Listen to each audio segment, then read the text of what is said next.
बोला, काय नाव? मी श्री मुक्तादेवी ग्रामविकास संस्था नारोडीचा अध्यक्ष रवींद्र सोनबंगाळ. तर दोन्ही आता पक्ष बघा, राष्ट्रवादी काँग्रेस अजित पवार आणि शरद पवार यांनी वरून सांगितले का युती झाली पाहिजे. तर आंबेगाव तालुक्यात काय परिस्थिती आहे? आज तसं जर पाहिलं तर ह्या नगरपंचायतीच्या निवडणुका अथवा महानगरपालिकेच्या निवडणुका झाल्या, ह्याच्यामध्ये प्रत्येकाला समजलेलं आहे बाबा काय केलं पाहिजे.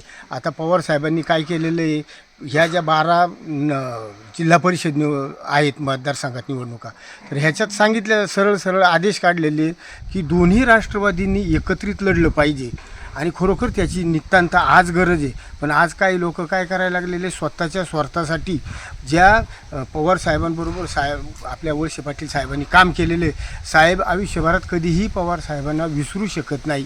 कधीही जरी अजूनही आत्ता जरी मध्ये निवडणुकीचा काळ गेला लोकसभेच्या काळात, तरी साहेबांनी कधीही पवार साहेबांच्या विरोधात अर्वाच्य शब्द काढलेला नाही.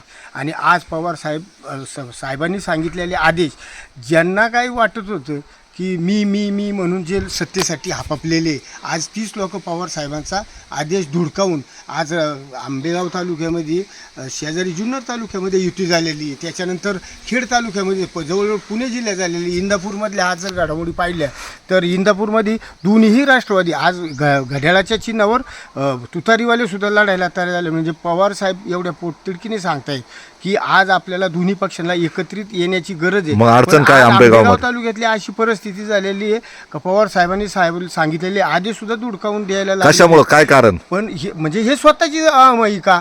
कारण काय झालेलं आहे माहिती आहे का, आपण बाहेर ज्या वेळेला पडतो तर त्या माणसाचा आपण खंबीर पाठीमागं उभं राहिले पाहिजे, ज्याच्यासाठी पक्ष आदेश महत्त्वाचा आहे. आणि पवार साहेबांनी सोडून जरी आज बाहेर पडलोय ना, तर तुम्ही जर तो पक्षाचा आदेश धुडकावित असेल तर तुम्हाला पवार साहेबांची किंमतच नाही, याचा अर्थ सरळ असा दिसतोय.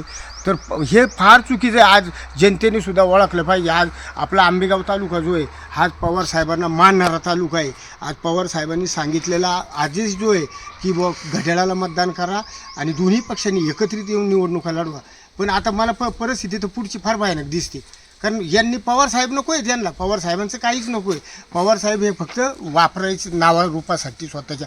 आज पवार साहेबांच्या हाताने मला वाटतं 6वीला असताना पेढा खाल्लेला आहे, पण अजून माझं तोंडातून कधी साहेबांबद्दल असं अपशब्द कधी आलेला नाही. कारण साहेब आम्ही लहानपणापासून मग इथं का होते असं, हे ऐकत का नाही? हे स्वतःच्या अमहिक आहे. मला मोठं व्हायचं फक्त. साहेबांनी आज जवळजवळ तालुक्यामध्ये कितीतरी करोडो, म्हणजे काय आता त्याला बोलण्याला, राज्याची आपण काय म्हणतो अर्थसंकल्पातला कितीतरी करोडो रुपये निधी आज तालुक्यासाठी. नदी पहा तुम्ही, प्रत्येक नदीवर गावोगाव धरणं हे बांधलेले, पूल बांधलेले. आज दळणवळण वाढलं, त्या शेजारच्या दोन्ही गावांचा विकास होतो, तिथला व्यावसायिकता वाढते. आज तसं लोक नाव. तुम्ही काय आवाहन करू शकता? नेमकं पवार साहेबांचा आदेश पाळला पाहिजे पवार साहेबांचा अजित आदेश पवार 100% आज मी म्हणतो ते ज्याला जायचंय त्याला जाऊ द्या.